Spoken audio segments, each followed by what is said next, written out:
Bendahara Sekwan MPD resmi jadi tersangka kasus dugaan korupsi pembayaran rapelan gaji pegawai.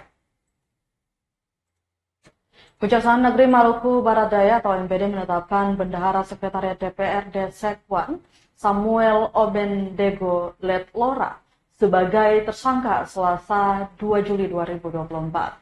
Letlora ditetapkan sebagai tersangka kasus dugaan tindak pidana korupsi pembayaran rapelan gaji pegawai negeri sipil atau PNS tahun 2013 dan 2014.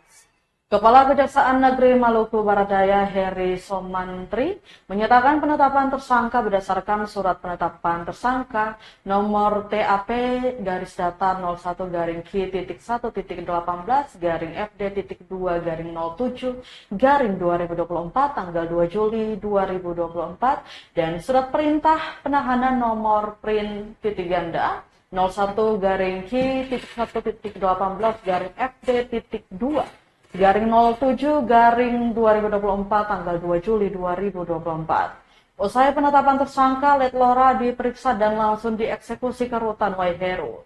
Letlora akan ditahan selama 20 hari ke depan.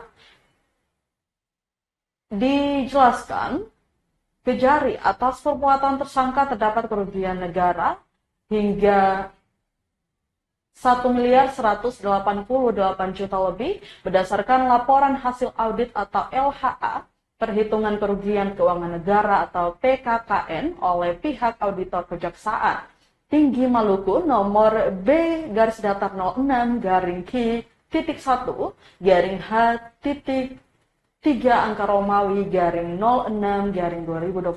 tanggal 26 Juni 2024.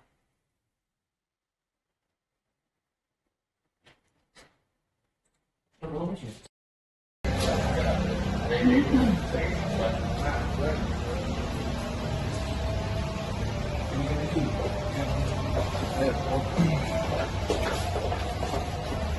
kamu salah salah foto, ada 2 tersangka kasus Dedes. Saya yang bikin video ada 2 tuh.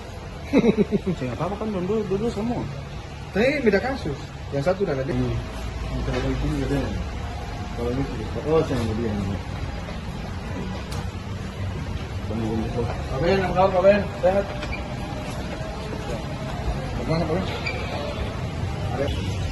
Download Tribun X sekarang, menghadirkan lokal menjadi Indonesia.